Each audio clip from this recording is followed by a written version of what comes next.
Assalamualaikum warahmatullahi wabarakatuh. Jumpa lagi dengan saya Hendy Azizi Rohi di Inspirasi Pendidikan. Oke teman-teman semuanya, kalau kemarin kita sudah belajar yaitu tentang resume modul KB2 ya. Sekarang kita lanjut ke resume modul KB3, Al-Quran Hadis pada PPG Kementerian Agama Republik Indonesia. Oke, sebelum kita mulai, dimohonkan yang belum subscribe atau lupa ya, mohon bantuan untuk like, share, comment, and subscribe channel YouTube saya ini.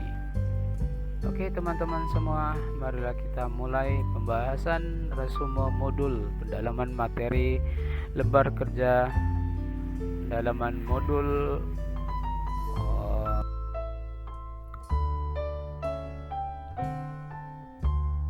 A. Kriteria kesohihan hadis. Definisi sebuah hadis dinilai sahih jika memenuhi 5 kriteria, yaitu A. Sanadnya bersambung, ihtimal al-sanad. B. Moralitas para perawinya baik, adalah al-ruwat. C. Intelektualitas para perawinya mumpuni, dabat al-ruwat. D. Tidak janggal, adam al-syuzuz.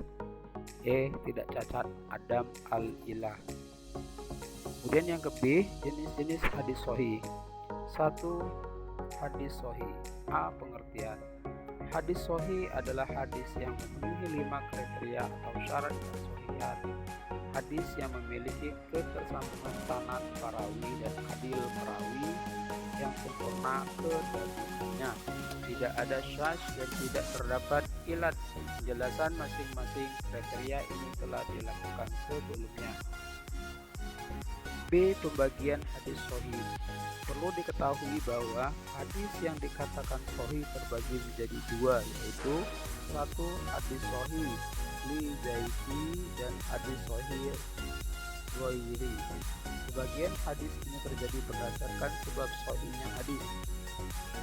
Jika hadis memenuhi 5 syarat sebagaimana tersebut di atas, hadis sahih li zaiti, yang berarti hadis tersebut berdiri sendiri.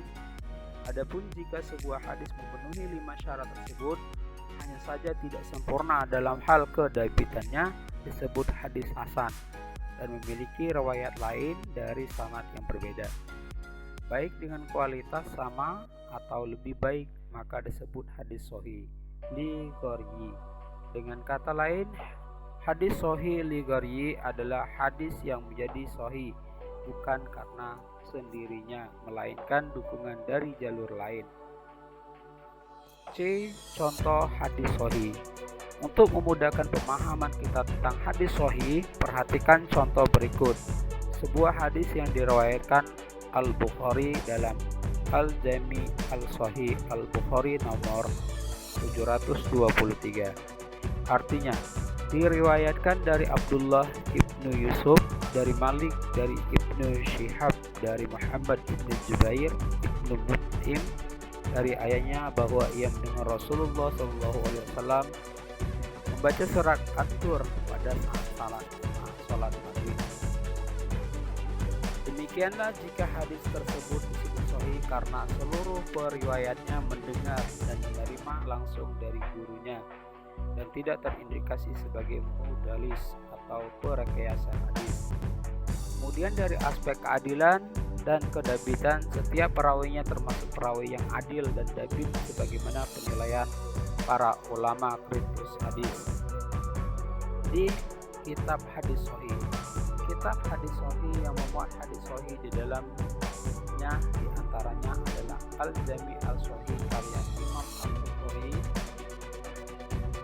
Sahih Muslim karya Imam Muslim, Sahih Ibnu Huzaimah karya Ibnu Huzaimah, dan Sahih Ibnu Hibban karya Ibnu Hibban.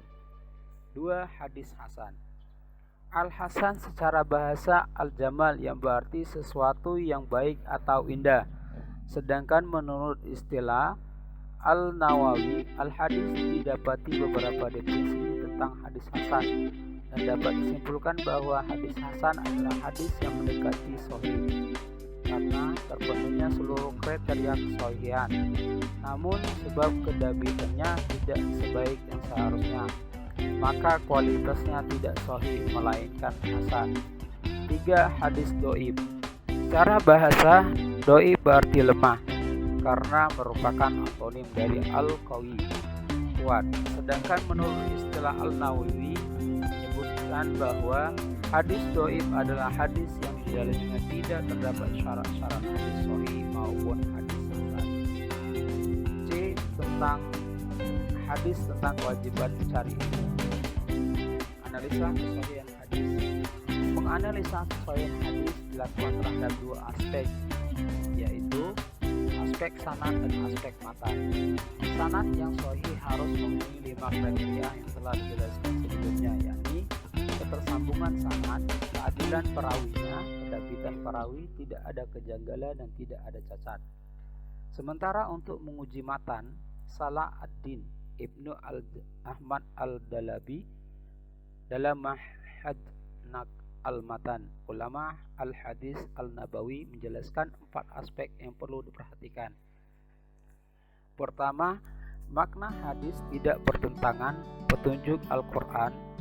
Kedua, makna hadis tidak bertentangan dengan hadis sahih lainnya dan sirah Nabi. Ketiga, makna hadis tidak bertentangan dengan akal sehat, indera, dan fakta sejarah. Dan keempat, susunan pernyataan menunjukkan ciri-ciri sabda kenabian. Al-Dalabi halaman 230. Selanjutnya, sebagai praktik analisis, marilah kita telaah hadis tentang kewajiban mencari ilmu. Di antara hadis yang paling populer tentang mencari ilmu adalah riwayat Ibnu Majah sendiri sebagai berikut. Rasulullah Shallallahu Alaihi Wasallam bersabda, mencari ilmu itu wajib atas seorang muslim. Hadis riwayat Ibnu Majah. Namun demikian, Ibnu Majah menganggap hadis ini termasuk hadis dhaif karena hadis ini kelemahannya terletak pada seorang perawinya yang ada pada rangkaian sanad, yaitu Hafs bin Sulaiman yang dinilai tidak sikoh oleh Yahya bin Ma'in dan dikatakan matruk oleh Ahmad bin Hanbal dan Al-Bukhari. Rihlah ilmiah pun dilakukan karena kebanyakan pelajar tidak puas dengan pengetahuan yang diperoleh dari belajar kepada sedikit guru, karena mereka tidak segan-segan melakukan perjalanan untuk belajar pada guru di kota-kota. Mereka tuju dengan aktivitas rihlah ilmiah ini. Rasulullah pernah bersabda, carilah ilmu walau sampai ke negeri Cina. Hadis ini mengisyaratkan bahwa mencari ilmu itu harus dilakukan walaupun cara memperolehnya harus dilakukan di perjalanan jauh. Sebab siapa yang tidak tabah dalam kesulitan belajar, dia akan menjalani sisa hidupnya dengan kebodohan. Dan siapa yang bersabar terhadap mencari ilmu, maka dia akan mendapatkan kemuliaan di dunia dan akhirat. Oke teman-teman semua, itulah ya pembahasan atau pembacaan dari resume modul KB3 Al-Quran Hadis ya. Oke teman-teman semua,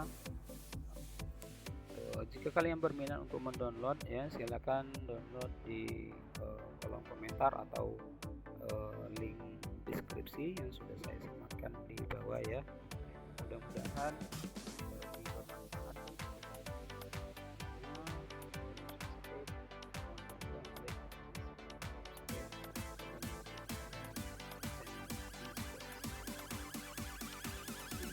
Assalamualaikum warahmatullahi wabarakatuh.